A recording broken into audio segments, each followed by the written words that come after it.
नमस्कार, the view विचार मन्थनको नयाँ अङ्कमा यहाँहरूलाई स्वागत छ। नेपालको सन्दर्भमा गरिबी, बेरोजगारी, अविकास जस्ता मुद्दामा छलफल भइ नै रहेका छन्। राजनीति त्यतै केन्द्रित छ भनेर सबैले भन्ने पनि गर्छन्। तर यही भित्र राजनीतिभित्र अर्को मुद्दा पनि बेला बेला उठ्ने गर्छ कि जनताले सङ्घर्ष गरेर गणतन्त्र ल्याइसकेपछि पनि अलिकति राजतन्त्रको मुद्दा, धर्मनिरपेक्षता भइसके पछाडि पनि हिन्दू राष्ट्रको मुद्दा। आज नेपालको प्रमुख मुद्दा के हो त? हिन्दू धर्म, राजतन्त्र फर्काउने विषय आजको प्रमुख मुद्दा हो कि नेपालको गरिबी, असमानता, बेरोजगारी, पछौटेपन, अविकास यो प्रमुख मुद्दा हो। आज यिनै विषयमा हामी कुराकानी गर्नेछौँ। राप्रपा जो पटक पटक फुट्यो र फेरि जुट्ने क्रममा छ, त्यसका एकजना अध्यक्ष पशुपति शमशेर जबरासँग हामी कोरोना महामारी, परराष्ट्र सम्बन्ध र अघि उठाएका विषयमा पनि छलफल गर्नेछौँ र यो इन्टरभ्यू उहाँकै घरमा हामीले गएर रेकर्ड गराएका छौँ।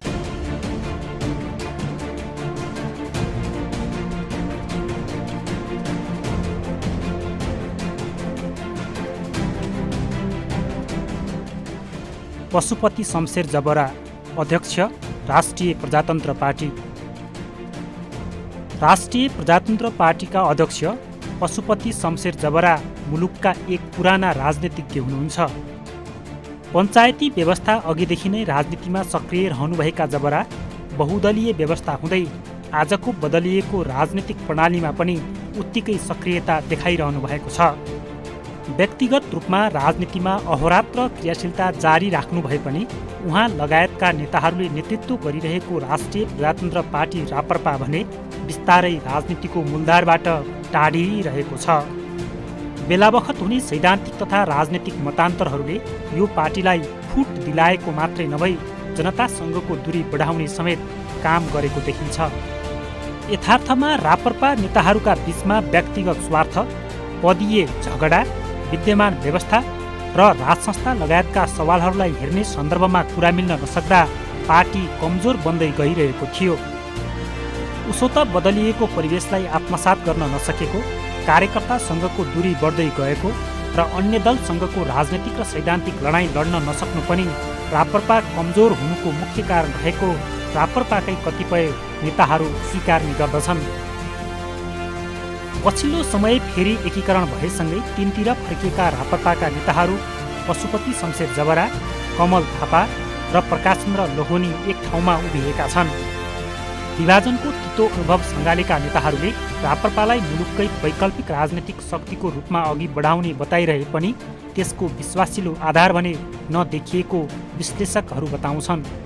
राप्रपाले पुराना मुद्दाहरू उठाउने गरेको र त्यसमा आम जनता आकर्षित हुने सम्भावना कम रहेको पनि विश्लेषकहरूले टिप्पणी गर्ने गर्दछन्।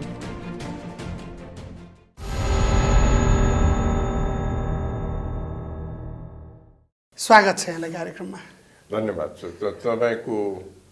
तपाईँको टेलिभिजनद्वारा सम्पूर्ण तपाईँका दर्शकहरूलाई मेरो शुभकामना, साथसाथै अब आउन लागेको दसैँको लागि पनि हार्दिक शुभकामना। दसैँको मुखमा कोरोनाको यो महामारी छ। यहाँ आफै एउटा चाहिँ वयस्क जीवन करिब 80 वर्षको नजिकमा हुनुहुन्छ। कसरी स्वास्थ्य जोगाउँदै हुनुहुन्छ? आफ्नो स्वास्थ्य जोगाउन के गाह्रो छैन हेर्नुहोस्, किनभने अब यो दुई तिनवटा कुरा संसारले अहिले बोलिरहेको, मास्क लगाउने, सोसल डिस्टेन्सिङ कायम गर्ने, होइन, तपाईँको अनि त्यहाँबाट चाहिँ हात धुने, यो सम्पूर्ण शुद्ध पार्ने, आफूले शुद्ध भएर अगाडि जाने, धेरै सम्पर्क नगर्ने, त्यो परिस्थिति गरेपछि आफूलाई त केही छैन। मलाई मुलुकको चिन्ता लागिरहेको छ। तर सम्पर्कमा नगइकन जीवनै गुजारा नहुने एउटा गरिब नेपाली जनताको पङ्क्ति जसले हात धुने पानी पनि नपाउला, साबुन पनि नपाउला, यसो यत्रो समय राजनीतिमा हुनुहुन्छ, तिनको जीवन कसरी चल्दै होला, यसो केही सोच्नु भएको छ? नेपालीहरूलाई त्यो अवस्था त असाध्यै दयनीय छ कि अब अहिलेसम्म भनौँ न, केही हदसम्म केही जिल्ला बाहेक अब चाहिँ अधिकांश पहाडी जिल्लामा त्यति साह्रो बढेको छैन। त्यसैले समस्या ती एरियामा त्यति सघन छैन। नत्र त तपाईँको अब हातमुख जोडेर मान्छेलाई जान होइन, अब सङ्क्रमणसित लड्ने कि जीविका चलाउने, यो प्रश्न त ज्वलन्त रूपमा हरेक गरिब नेपालीको सामुन्ने छ। तर अहिलेसम्म धेरै जस्तो पहाडी जिल्लामा अब त्यो त्यत्रो होस गरिरहनु परेको छैन, त्यसरी मान्छेले। तर सहरमा चाहिँ मूलभूत रूपमा तराईका एकदम सघन जनसङ्ख्या भएका ठाउँमा काठमाडौँमै हेर्नु न यति ठुलो सङ्ख्यामा भयो। सबभन्दा समस्या तपाईँले ठिक भन्नुभयो। अब अस्ति 1 लाख सङ्क्रमण लाग्यो। अब काठमाडौँमा अहिले सक्रिय सहरको आधा बढी छ। हिजो 5000 भन्दा बढी थप्यो। ठुलो सङ्कट यो मुलुकको अगाडि आइरहेछ। अब सरकारको तर्फबाट त्यसलाई सम्बोधन गरेर के त्यसलाई चाहिँ कसरी त्यो महामारीलाई लड्ने भन्ने एउटा सही व्यवस्थापन हुन सकेन। अहिले तपाईँले हेर्नुभयो भने कता कता सरकारले त हातखुट्टा छोड्यो कि भन्ने शङ्का लाग्न लागिसक्यो मान्छेलाई। अब यसरी रोग बढिरहेछ। काठमाडौँकै कुरा गरौँ होइन, काठमाडौँमा अस्पतालमा बेड पुगिरहेको छ, आइसियु पुगिरहेको छ। अब भोलि गएर अब चाहिँ छिटै त्यो मेडिकल चाहे त्यो डाक्टर होस्, चाहे त्यो नर्स होस्, चाहे स्वास्थ्यकर्मी होस्, त्यसको चाहिँ खाँचो होला जस्तो छ। अब यो जम्मैको अगाडिको बेलामा तयारी गर्नुपर्ने सरकारले अहिलेसम्म गरेको देखिन्न। यो त विरासतमा आएको, उत्तरदानमा आएको। हिजो नै अव्यवस्थित थियो। कतिपय कुरा त यहाँहरू आफै पञ्चायत कालमा पनि नेता हुनुहुन्थ्यो, मन्त्री हुनुहुन्थ्यो, बहुदल कालमा पनि यहाँहरू आफै पनि नेतृत्वमा रहनुभयो। यो रोग त विरासतमा आएको होइन नि। यो तर तयारीका कुरामा मान्छेहरूले भन्छन् रोग आएपछि रोगसित लड्ने त सरकारको जिम्मा होइन र। सरकारले त रोगलाई कसरी नियन्त्रण गर्ने, कसरी नेपाली जनतामा सङ्क्रमण नफैलियोस् भनेर सम्पूर्ण तयारी गरेर आउनुपर्ने थियो। अब अहिलेसम्म काठमाडौँमा डाक्टरको कमी पनि थिएन अहिलेसम्म। अब आएर भयो के अबसम्म आएर बेडको पनि कमी थिएन, यहाँ पुगै थियो, आइसियु पनि कमी थिएन। अब यो स्थिति जब आयो त्यसको पूर्व तयारी भएन। के गर्ने भनेर सरकारलाई सोध्यो भने अहिले तुरुन्त सरकारले यसो गर्ने भनेर भनिरहेको छैन। अब म भए तपाईँको के गर्थेँ अहिले तुरुन्त भने अब बेड पुगेन भने कहाँ एउटा चाहिँ सङ्कटकालीन बेडको व्यवस्था गर्ने अस्पतालको लागि, कहाँ आइसियुको व्यवस्था गर्ने, कसरी अब यदि चाहिँ डाक्टर पुग्दैन भने पढिरहेको डाक्टरलाई किन परिचालन नगर्ने, पढिरहेको नर्सलाई किन परिचालन नगर्ने। काठमाडौँ जस्तो ठाउँमा जहाँनिर सेना यति मात्रामा छ, जहाँनिर एनजिओ यति मात्रामा सक्रिय मात्रामा छ, सबैलाई किन परिचालन नगर्ने। कन्ट्र्याक्ट ट्रेसिङको लागि त भेटनेरी डाक्टरहरू हामी आफै पनि लाग्थ्यौँ भन्ने कुराहरू उहाँहरूको पनि छ। जनशक्तिको एउटा कुरा होला। तर तयारीका हिसाबले यदि परिचालन जनशक्तिको मात्रै कुरा छैन, मापदण्ड पुर्याएर अस्पतालहरूको आइसियुको भेन्टिलेटरको जे व्यवस्था गर्नुपर्ने हो, यदि यहाँहरूले एउटा राम्रो सरकारले कसरी सोच्नु पर्थ्यो होला, के लाग्छ यहाँलाई? राम्रो सरकारले गर्ने कुरा सोच्ने हो भने त भनेर साध्यै छैन। अहिले राम्रो सरकारले त रोग बढ्न लाग्यो भनेर बेलायमै यो टेस्टिङ अगाडि बढावे, ट्रेसिङ अगाडि बढावे, सायद यो स्थिति आउँदैन थियो होला। अब बेलामा सावधानी भएर अब सरकारको आधा समय आन्तरिक झगडामा गयो। अब अरू कुरामा ध्यान गएर यो मूल कुरालाई कसरी नियन्त्रणमा लिने भन्नेपट्टि सरकारको ध्यान जान नसक्दा अहिलेको अवस्था। भनेको पार्टीभित्रको विवादको कुरा गर्नुभयो। आखिर नेपालमा त सबै यहाँहरूकै पार्टीमा पनि ठुलो विभाजन एकताको प्रक्रियाबाट गुज्रि नै रहेको छ। नेकपा पनि आफैमा एउटा ठुलो एकता र त्यसपछि केही अप्ठ्यारो परिस्थितिमा छ। काङ्ग्रेसभित्र उस्तै गन्जागोल देखिन्छ। के दलहरूभित्र चाहिँ एउटा जनताप्रति उत्तरदायी हुने, जवाफदेही हुने, त्यस पछाडि इन्टरनल डेमोक्रेसी प्र्याक्टिस गर्ने पर्ने जुन कुरा हो, किनकि हामी त एउटा डेमोक्रेटिक ठाउँमा आइपुग्यौँ, हामीले धेरै कुरा बेहोरी हुने त, त्यसमा के देख्नुहुन्छ? निकै कम भएको देख्नुहुन्छ? होइन, म तपाईँलाई के भन्छु भने दुईटा कुरा यहाँनिर छ। एउटा दलभित्रको समस्या भयो भने कसरी व्यवस्थापन गर्ने। दलभित्र सबैको समस्या छ। अब हामीभित्र पनि थियो, हामीले त्यसलाई व्यवस्थापन गरेर अहिलेको लागि महाधिवेशनसम्म 3टा अध्यक्षको व्यवस्था भनेर एउटा भनौँ न टेम्पोरेरी व्यवस्था, हामीले अस्थायी व्यवस्था हामीले गऱ्यौँ होइन। अब त्यो गरेर अब अहिले चाहिँ एकता पार्टीको एकता अहिले तदारुकता साथ हाम्रो बढिरहेको छ। अब कम्युनिस्ट पार्टीभित्र समस्या थियो है, कम्युनिस्ट पार्टीलाई नेपाली जनताले अब 27-28 वर्षपछि कहिले नदिएको विश्वास दिए, झन्डै 2/3 बहुमत दिए। त्यो जिम्मेवारी अनुसार कम्युनिस्ट पार्टी नेपाली जनता र विशेष गरी उसले बनाएको सरकार नेपाली जनताको अगाडि प्रस्तुत हुन सके। झगडा त हुन्छ नि, अहिले कुन समस्या सबभन्दा ठुलो महामारी कि झगडा, त्यो छुट्याउनु पर्ने थियो। त्यो झुट्याएर सरकारले यतापट्टि झगडाको व्यवस्थापन गर्दा गर्दै महामारीमा यतिजना मान्छे चाहिँ यो काममा बढी जुट्ने के, स्वास्थ्य मन्त्रीले यसरी जाने, गृहमन्त्रीले यसरी जाने, प्रधानमन्त्री या डेपुटी प्राइम मिनिस्टर कसले गर्ने भनेर मूल ध्यान ततापट्टि चल्नु नपर्ने के, मूल ध्यान यतापट्टि केन्द्रित गर्दा गर्दै भनेको यो समग्र प्रक्रियामा चाहिँ सरकारले जता ध्यान दिनुपर्ने हो, सत्तारूढ दलले जता ध्यान दिनुपर्ने हो त्यता ध्यान दिएन भन्ने यहाँको समीक्षा हो। ध्यान नदिएको मात्रै होइन, पुरा ध्यान दिनुपर्ने मूल सङ्कटप्रति ध्यान दिनुपर्ने कुरामा च्युत असफल भएको कुरा, असफलै भयो यो कुरा। तर यो त यत्रो विश्व पनि लडिरहेको छ, अहिलेसम्म विश्वासिलो आधारले कुनै भ्याक्सिन आएको छैन। नेपालले पहिलोचोटि टेस्ट गर्दै नेपालभित्र नगरेर विदेशमा लगेर गराउनु पर्ने थियो, अहिले PCR दैनिक 12-14 हजार टेस्ट हुने ठाउँमा पुगेको छ। यो सफलता होइन। हेर्नुहोस्, सफलता केसित नाप्ने हो भने समस्यासित। समस्या व्यापक रूपमा संसारमा बढाएको छैन भन्ने होइन। अब पारी हेरौँ न, तपाईँले चीनमा ठुलो समस्या आयो, जन्मियो, त्यसलाई व्यवस्थापन गर्यो, उनीहरूले त सल्टायो।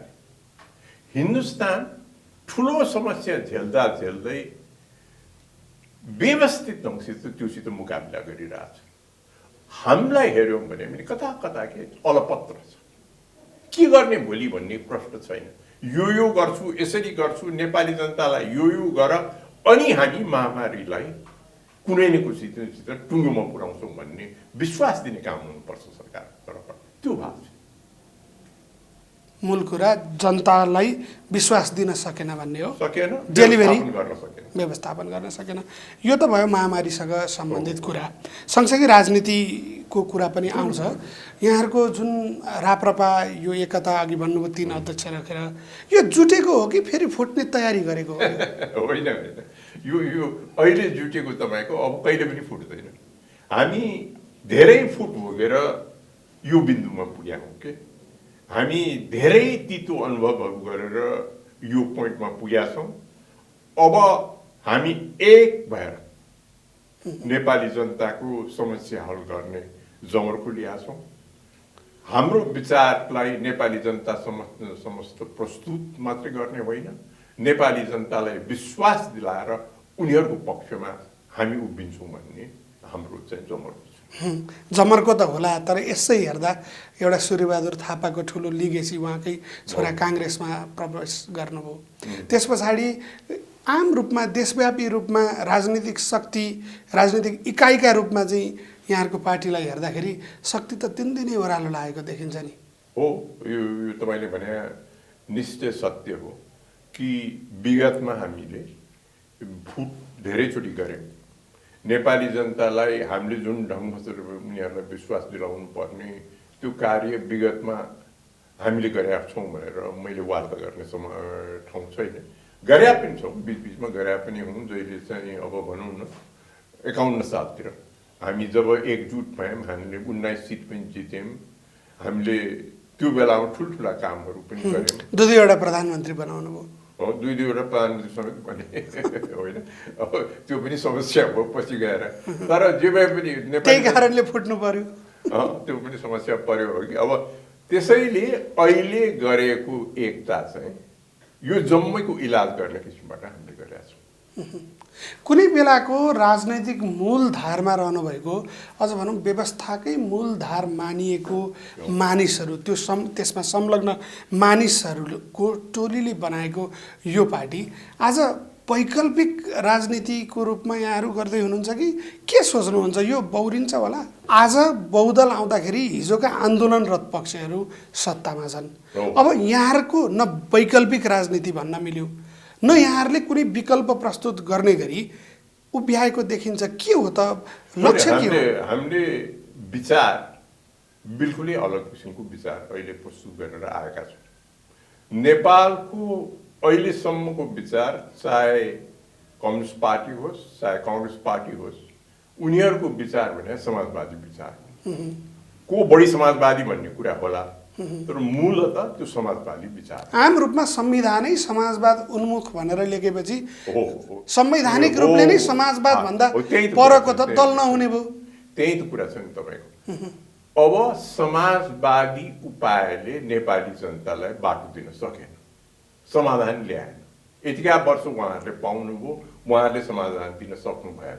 हामी के भनिरहेछौँ भने अहिले यो मुलुकको परम्परा, संस्कृति, यसको इतिहास सबैलाई समेटेर जाने विचार चाहिएको छ कि म नेपाली नेपाली हुँ भन्ने चाहिँ विचारधारा यहाँ भएन। अनेकबाट आएको विचारले अगाडि बढायो। त्यसैले म नेपाली परिचय बोकेर नै नेपालको आधुनिकीकरण गर्छु भन्ने पार्टी चाहिँ यो पार्टी। तर यही कुरा त हिजो पञ्चायत कालमा पनि नेपालको मौलिकता अनुसारको प्रजातन्त्र भन्ने कुरा त त्यतिखेरकै पनि कुरा थियो। के भिन्न हो त आज? त्यो विचारले हार्यो, बहुदलीय प्रजातन्त्र स्थापित भयो, त्यसले पनि भने जस्तो डेलिभरी दिन सकेन, जनयुद्ध भयो, अनेक उतार चढाव आए, फेरि गणतन्त्र आयो। आज आउँदा फेरि त्यही पुरानै विचारको पुनरावृत्ति हो कि तपाईहरु के फरक हो? यो अहिलेको विचारधारा भनेको पञ्चायत दोहोऱ्याउने विचारधारा कदापि होइन। अहिलेको हाम्रो विचार के हो भने नेपाली धर्म, नेपाली परिचय कायम रहनुपर्छ। आधुनिक नेपाल सिर्जना गर्दाखेरिमा पनि संसारले यो नेपाल हो भनेर चिन्ने आधार लिएर अगाडि बढ्नु। त्यसलाई आज प्रश्न पारिदिनुहोस् त। नेपाली परिचय, नेपाली धर्म भन्नुको तात्पर्य के हो? नेपाली धर्म परिचय भन्नुको तपाईको हाम्रो सनातन धर्महरू, नेपालमा 81% मान्छे हिन्दू धर्मका छन्, लगभग 94% मान्छे सनातन धर्मका छन्। त्यो धर्मलाई एकतिर पाखा लगाएर यो मुलुकलाई धर्मनिरपेक्ष बनाउँदाखेरिमा त्यो सम्पूर्ण विचारधारालाई बिट्रे गरेका हुन्छ। त्यसैले त्यो यो मुलुकको परिचय पुनर्स्थापित गर्ने हिन्दू राष्ट्र यसलाई बनाऊ। हिन्दू राष्ट्रले कसैको विचार, कसैको धर्मलाई बाधा पार्दैन। यो सहिष्णु विचार हो। यो मुलुक हिन्दू, तर यहाँको जनताको उपकारको लागि, यो मुलुकको आधुनिकीकरणको लागि हिन्दू मान्यतालाई लिएर अगाडि बढ्ने विचार हो। तर एउटा कुरा यहाँ त पाको राजनीतिज्ञ हुनुहुन्छ, अघि मैले सुरुमै पनि भने।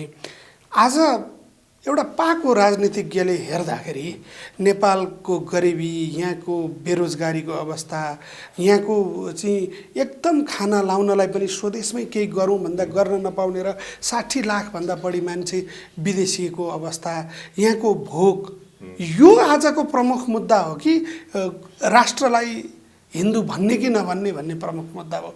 किन यहाँहरूले त्यतापट्टि चाहिँ ध्यानै जाँदैन? साथसाथै जानु पर्यो।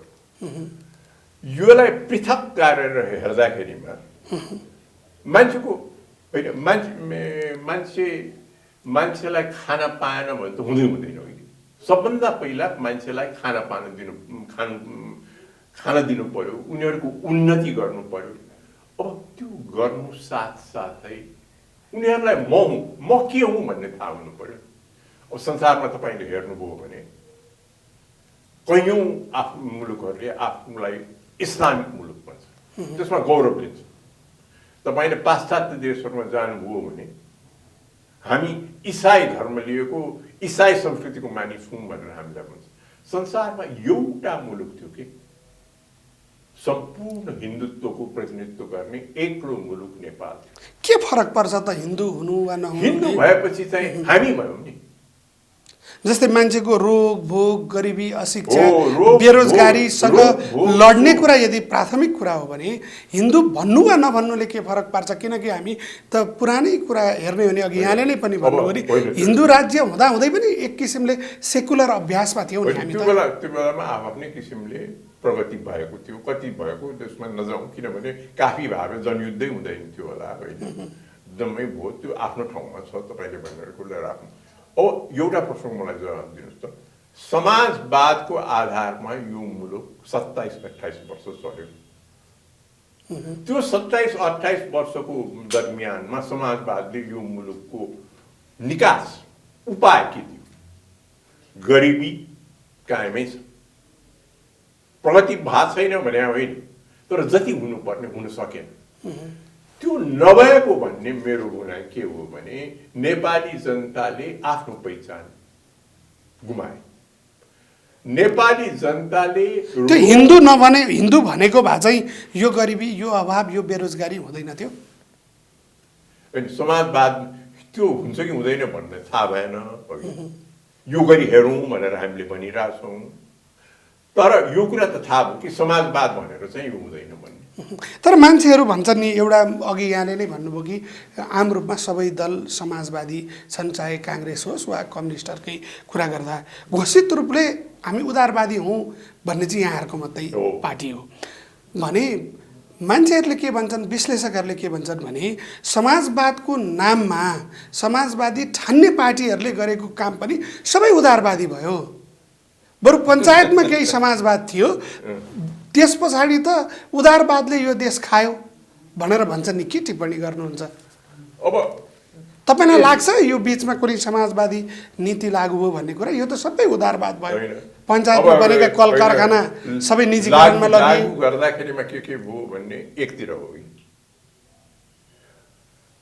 अब पार्टीले आफ्नो घोषित बाटो भने समाजवाद, त्यो समाजवादी बाटो 28 वर्ष चल्दाखेरिमा न बहुदलीय प्रजातन्त्र मात्र हुँदाखेरिमा पनि गर्न सक्यो, गणतन्त्र भएर पनि गर्न सकेन। अब यो मुलुकलाई यो बाटोमा लैजाउँ जहाँनिर राष्ट्र पहिचान पनि हुन्छ, उन्नति पनि गरिन्छ। अब मुख्य कुरा के, यो जम्मै गर्न इमान्दारी र दक्षता पनि प्रदर्शन गर्नुपर्छ। अहिले बिग्रिएको मलाई सोध्नुहुन्छ भने कैयौँ सरकारका पालीहरू खेलाएर हेऱ्यौँ भने जुन सरकारले देखाउनु पर्ने इमान्दारी पनि र दक्षता त्यो देखाउन सकेका छैन। अघि भर्खर हामी महामारीको कुरा गऱ्यौँ भनेपछि मूल समस्या यहाँले भन्दा इमान्दारिता र दक्षतामा समस्या छ भनेर भन्नुभयो। तर समाजवाद लेखेर उदारवादतर्फ पाइला चाल्नेको भन्ने जुन भनाइ छ नि, यसलाई कसरी भन्नुहुन्छ त? यो 28 वर्ष यहाँले जे भन्नु यो त सबै उदारवादमा गयो त होइन र? हामीले उदारवाद मात्र भनेका छैनौँ, उदारवादी सम्वर्धनवाद भनेका छौँ। भनेपछि के हो यो सम्वर्धनवाद भनेको? प्रोटेक्सनिस्ट भन्न खोज्नु भएको हो कि भाषामा भन्ने हो भने कन्जर्भेटिभ भने चाहिँ सम्वर्धन गर्ने के भएको चिज पुरानो चिज कायम राख्ने। तर परिवर्तन भनेको त त्यसलाई बदल्ने होला नि त। पुराना चिज त कतिपय अन्धविश्वासमा अडेका होलान् भन्ने ठान गर्नु पर्यो नि होइन। मान्छेलाई अहिले सबभन्दा पहिला तपाईँले खाने पानी व्यवस्था गर्ने, आधुनिक संसार क्रिएट गर्ने, त्यो आधुनिक संसारको परिचय के हुने भएन भने त नेपाली भइन्न के, नेपाली पनि हुनु पर्यो नि। आधुनिक नेपाली हुनु पर्यो। आधुनिक नेपाली हुनुको लागि हिन्दू राष्ट्रको जरुरत छ भन्ने हाम्रो भनाइ। अब समाजवाद र उदारवादको पनि कुरा आयो। अघि भने यहाँहरू घोषित रूपमा उदारवाद भनेर भन्नुहुन्छ, त्यसमा सम्वर्धनवाद यहाँले जोड्नुभयो। के हो यहाँहरूले अहिले विश्वमा हेर्दा उदारवाद जसले लाद्यो त्यही उदारवाद सङ्कटमा छ, अमेरिकामा सङ्कटमा छ, ब्रिटेनमा सङ्कटमा छ। उदारवाद विरुद्ध त्यत्रा ठुला प्रदर्शनहरू त्यही भइरहेका छन्, मान्छे विद्रोहमा छन्। अनि तपाईँहरू नेपाल जस्तो सानो मुलुक जसले उदारवाद सुरु गर्यो उनीहरू सङ्कटमा छन्। नेपाल जस्तो मुलुकमा यहाँहरू उदारवाद भन्नुहुन्छ, के यो फरक उदारवाद हो कि एउटै कुरा हो? होइन, त्यो जुन बाटो पाश्चात्य देशहरूले उदारवाद भनेर फलो गरिरहेको थियो त्यसको हुबहु नक्कल गर्ने कुरा होइन के। जस्तै यहाँहरूको उदारवादको अलिकति व्याख्या गरिदिनुहोस् त के भन्न खोजेको? किन नहुने तपाईँलाई उदारवादको भने चाहिँ अब वैचारिक आधार सोच्ने हो भने तपाईँले केमा जानु पर्यो भने तपाईँले रुसोको विचारधारामा जानु पर्यो, तपाईँले लकको विचारधारामा जानु पर्यो होइन। यिनीहरू धेरै अगाडिदेखि स्थापित विचारधाराहरू हुन् होइन। मान्छेलाई ह्युमन राइट्स हुनु पर्यो, उसले अधिकार पाउनु पर्यो, उसले वाक्य स्वतन्त्रता पाउनु पर्यो, उसको स्वतन्त्रतालाई कुनै किसिमको हस्तक्षेप हुनु भएन भन्ने सोचाइ उदारवादी सोचाइ हो। अब त्यो स्वतन्त्रताभित्र मानिसले आफ्नो उन्नति गर्ने, समृद्धि गर्ने पाउनु पर्यो, मौका पाउनु पर्यो भन्ने पनि यो सोच हो कि। अब त्यसको साथसाथै तपाईँको हो कि अहिले तपाईँले उहाँ भइरहेको अहिले फरक भने अहिले धेरै फरक चाहिँ धनी र गरिबको बिचमा पाश्चात्य देशहरूमा पनि आयो। यही उदारवादले ल्यायो, नव उदारवादले ल्यायो सम्पत्तिको यो असमान वितरण। उदारवादको पनि यो तपाईँलाई के भन्न चाहन्छु भने जुन ढङ्गबाट उदारवादको व्याख्या मार्गरेट थ्याचरले गरिन्, जुन ढङ्गबाट रिगनले अमेरिकामा गरे, त्यो अनियन्त्रित उदारवादबाट त्यो समस्या आयो। हामी भन्दा के भनिरहेछौँ भने हो उदारवादी सोच राख, जहाँ आधुनिक क्षेत्र छ होइन, जहाँनिर लगानी गर्नुपर्छ मानिसहरूले त्यहाँनिर चाहिँ उनीहरूलाई स्वतन्त्रता देऊ। तर अब पिछडिएको क्षेत्र तपाईँको त्यो यो ठुलो फाँट नेपालमा पिछडिएको क्षेत्र जहाँनिर छ त्यहाँ त सरकारले पुगेर उनीहरूलाई चाहिँ संरक्षण गर्नुपर्छ। रोग भोगको समस्या। तर उदारवाद र सरकार पुग्ने कुरा कतै मिल्छ र? उदारवाद र सरकारको चाहिँ एक्टिभ प्रोएक्टिभनेसको कुरा सरकारी प्रोएक्टिभनेस। अब सरकारी प्रोएक्टिभनेस चाहिन्छ भन्ने सोचलाई चाहिँ उदारवादले कुनै किसिमको बन्देज पार्दैन हो कि। किनभने उदारवाद मार्गरेट थ्याचर र रिगनको जस्तो गर्यो भने त्यसले पार्छ, त्यो त बजारलाई नै दिने हो, त्यसलाई सोसाइटी नै केही हुँदैन भन्ने सम्मको कुरा चाहिँ थ्याचरले भने। त्यसैले मार्गरेट थ्याचरको कुरा र रिगनको जस्तो विषयमा अनियन्त्रित उदारवादमा नलागेर आधुनिक क्षेत्रमा उदार अर्थतन्त्र अपनाउने, पिछडिएको क्षेत्रमा संरक्षण नेपाली गरिबहरूलाई दिने, उनीहरूलाई चाहिने किसिमको सेवाहरू सरकारले पुर्याउने त्यो नीति अपनाउनुपर्छ भनेर हामीले भनेको। अनि यो उदारवादसँग हिन्दू भनेर जे भनिन्छ, अघि यहाँले इस्लामिक कुरा पनि ल्याउनु भयो, उनीहरू त कुरानबाट चल्छन् के गीताबाट चल्ने देश भनेर सोच्नु भएको हो यहाँहरूले? अब हाम्रो कानुन निर्माणमा गीता प्रभावी हुने हो? तपाईँले एउटा के बुझ्नु पर्यो भने अरूको धर्म फेर्नुपर्छ भन्ने सोच हिन्दू धर्मले राख्दैन होइन। उसको धर्म बदलेर अरूलाई आफ्नो बाटोमा ल्याउनु पर्छ होइन, सबैले आफ्नो धर्म आफूले प्र्याक्टिस गर्नु। त्यो त हो, तर यहाँको कानुन संविधान जुन निर्माण हुन्छ हिन्दू राष्ट्र भन्दाखेरि गीताले अथवा हिन्दू राष्ट्रले गीताले निर्देश गरे अनुसार कानुन बन्ने हो होइन। यो मुलुक हिन्दू भनेर घोषणा गर्ने हो, तर त्यसको राजनीतिक कानुनी संवैधानिक रूपमा कुनै अर्थ छैन। त्यसमा कुनै ठुलो फेरबदल अहिलेको बहुदलीय व्यवस्थामा भएको होइन। ह्युमन राइट्सको व्यवस्था, प्रजातन्त्रको व्यवस्थामा केही फेरबदल गर्नु पर्दैन, जस्ट लेख्ने मात्रै कुरा छ। अब राजतन्त्रको पनि यहाँहरूले कुरा गर्नुभएको छ, किन राजतन्त्र भन्नु पर्यो? अब मैले त एकताका तपाईँको यो विचारमा केही फेरबदल पनि स्वीकारे हुँ। यहाँले त गणतन्त्रै मान्नुभएको होइन, त्यही भने मैले त्यो गरिसकेका मान्छे हुँ। अब अहिले आएर मलाई चाहिँ एउटा चाहिँ बडो अनुभव, कटु अनुभव के भएर आयो भने तितो अनुभव कि मानिस मुलुकको राष्ट्र हुन खोज्दाखेरिमा ऊ दलको मानिस भएर हुन सक्दैन। राष्ट्र प्रमुख भने निष्पक्ष हुनुपर्छ। त्यो निष्पक्षता दलको मानिसबाट चाहिँ प्राप्त हुन सक्दैन रहेछ। हामीले चाहिँ दुईटै दलको हेरेर गऱ्यौँ, कसो दलको मान्छे दलपट्टि झुकाव राख्दो रहेछ। तर यहाँ जस्तो पाको राजनीतिज्ञले त नेपालको डेमोक्रेटिक इन्स्टिट्युसनहरूलाई, यस्ता राष्ट्रपतिको संस्था होस् वा कुनै पनि डेमोक्रेटिक इन्स्टिट्युसनलाई बलियो बनाउनुपर्छ भनेर वकालत गर्नुपर्ने, उल्टै राजतन्त्र ल्याउनुपर्छ भन्ने कुरा त यो उल्टो कुरो भएन र? होइन होइन, राष्ट्र प्रमुखमा कुन संस्था राख्ने भन्ने पो कुरा हो, व्यवस्था फेर्ने कुरा होइन। राष्ट्र प्रमुखमा दलीय प्रतिनिधिले निष्पक्ष भूमिका निर्वाह गर्न सकेन, त्यसमा बरु परम्परागत संस्थाले चाहिँ त्यो निष्पक्ष भूमिका राजनीतिबाट अलग भएर सबैलाई समान दृष्टिकोणबाट हेरेर सबैको संरक्षक भएर दिन सक्छ भन्ने सोच्छु। तर नेपालकै इतिहास पनि यति यहाँले भने जस्तो सुन्दर छैन, जसले गर्दा गणतन्त्रसम्म पुग्यो होइन। त्यस पछाडि विश्वकै इतिहास हेर्दाखेरि पनि यहाँले भने जस्तो निष्पक्षता, निरपेक्ष निष्पक्षता त कुनै पनि कहीँ पनि भएन। अन्त जानै पर्दैन।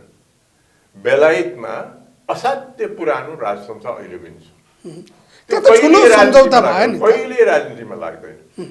तर नेपालको त त्यति, नेपालको त हाम्रो त्यति सुन्दर इतिहास भएन। नेपालमा त सक्रिय राजतन्त्र रहेर पो समस्या आएको।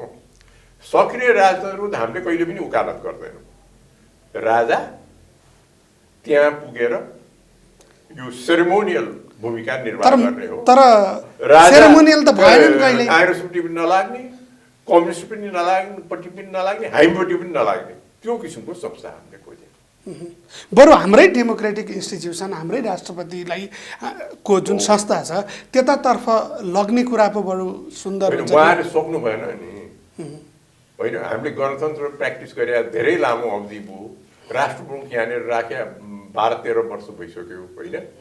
राष्ट्र प्रमुखको त्यो भूमिका हुन नसक्या हुँदाखेरिमा अब हामीले अर्को किसिमको संस्थाद्वारा यो राष्ट्र प्रमुखको भूमिका निर्वाह गर्ने प्रयत्न गरौँ। यहाँ यो राजनीतिलाई बडो राम्रोसँग बुझ्नुहुन्छ कि कुनै पनि कुरा नेपालमा कुन संवैधानिक व्यवस्था चाहिँ चलाउने भन्ने कुरा नेपालभित्र मात्रै होइन, विश्व व्यवस्थाले पनि केही असर पर्छ, हाम्रा छिमेकी परराष्ट्र नीतिहरूले पनि असर पर्छ। के यो चिजमा यहाँहरूले जे हिन्दू राष्ट्र त्यसपछि राजतन्त्र फर्काउने कुरा भन्नुभएको छ, आजको विश्व व्यवस्था, आजको अन्तर्राष्ट्रिय सम्बन्ध, यी सबैको अनुकूल छ? यो कुरा सम्भव छ? तपाईँलाई याद छ कसैले कि चाइनाले यो मुलुकमा राजसंस्था आउनु हुँदैन कहिले भनेको छ? चीनले त सुरुदेखि सबभन्दा नजिकको सम्बन्ध राजसंस्थासित राखेर आएको हो, किनकि त्यतिखेर त सत्ता नै राज संस्थासँग थियो नि। त्यो पछि पनि धेरै सम्म गर्यो। त्यो पछि पनि सक्रिय राजा नहुँदाखेरिमा पनि त्यो भूमिका चीनले निर्वाहेर बस्यो। अब अहिलेको अन्ततिर त अब हेर्नुहोस् न, अब अहिलेको के भने तपाईँले यो धर्मनिरपेक्षता जुन कुरा गरिरहनु भएको छ, व्यवहारमा धर्मनिरपेक्ष प्र्याक्टिस भएको त्यति धेरै हामीले चिनेका व्यवहारमा धर्मनिरपेक्ष प्र्याक्टिस भएको अब बेलायतमै छैन। चर्च अफ इङ्ल्यान्डमा विश्वास गर्छ। अब तपाईँले जर्मनीमा जानुहोस्, अहिलेको जर्मनीको प्रधानमन्त्री क्रिस्चियन डेमोक्रेटिक पार्टीको नेता हुनुहुन्छ। त्यसैले यो कुराहरू उनीहरूलाई किन होला? अब तपाईँले नर्वेमा राजा व्यवस्था पाउनुहुन्छ, तपाईँले चाहिँ अरू मुलुकहरूमा राजाको व्यवस्था पाउनुहुन्छ। त्यसैले राजाको व्यवस्था भएर सक्रिय राजा हुँदै हुँदैन।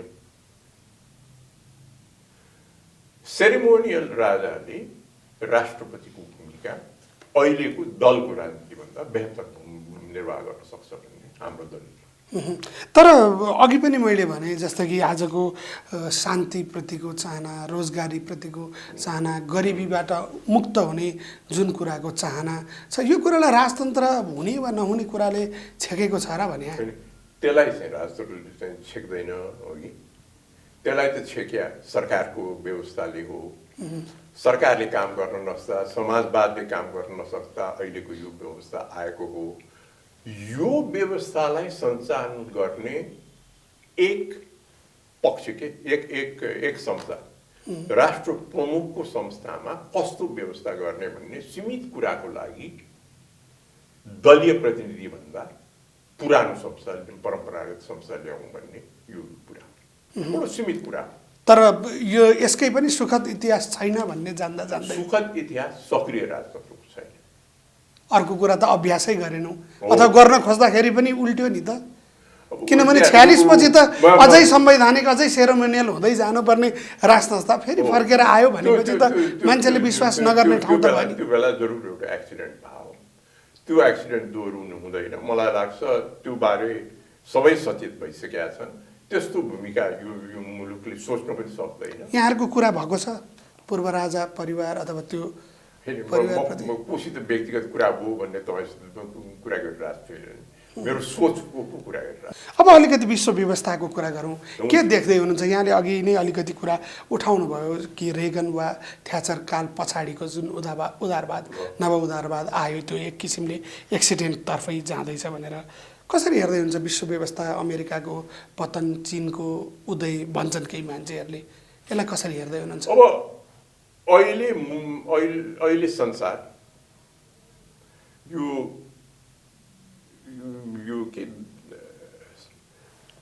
यो परिवर्तनको सङ्घारमा छ। कहाँ जान्छ त्यो परिवर्तन भन्न सक्ने अवस्था छैन। यस्तो सङ्घारमा पुल्या अवस्थालाई व्यवस्थापन गर्न असाध्य गाह्रो हुन्छ। अहिलेको एक्लो महाशक्ति तपाईले सैनिक शासन सबै कुराले हेर्यो भने अमेरिका बाहेक छैन।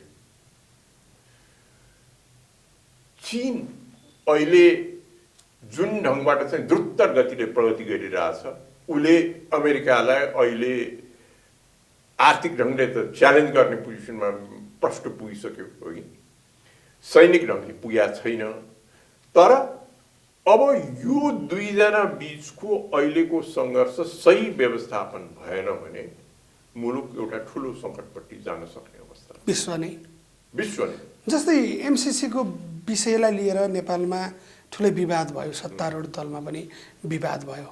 अहिले यो हामी जुन छौँ एसिया प्रशान्त क्षेत्रदेखि यतापट्टिको, यसको क्षेत्रीय शान्तिको कुरा गर्दा अमेरिकाले लागू गर्न खोजेको इन्डो पेसिफिक रणनीतिको विषयमा कुराकानी गर्दा त्यस पछाडि केही ठाउँमा चाहिँ सैन्य एलायन्सहरू थप बलियो बनाउँदै जाने, हिजो अस्ति भर्खरै पनि जापानमा भएको एउटा मिटिङको कुरा प्रसङ्ग आइरहेको छ, क्वाडको मिटिङको। यो सबै हेर्दा तपाईँ विश्व चाहिँ निशस्त्रीकरणतर्फ जानुपर्ने, विश्व शान्तितर्फ जानुपर्ने, डिमिलिटराइजेसनतर्फ जानुपर्नेमा उल्टो गतिमा हिँड्ने जस्तो लाग्दैन? टोटल डिमिलिटराइजेसन त सम्भवै छैन। कसैले सबै आफ्नो चाहिँ हतियार छोडेर, त्यो त आदर्शको मात्र कुरा हो कि त्यो चाहिँ त्यो हुँदैन।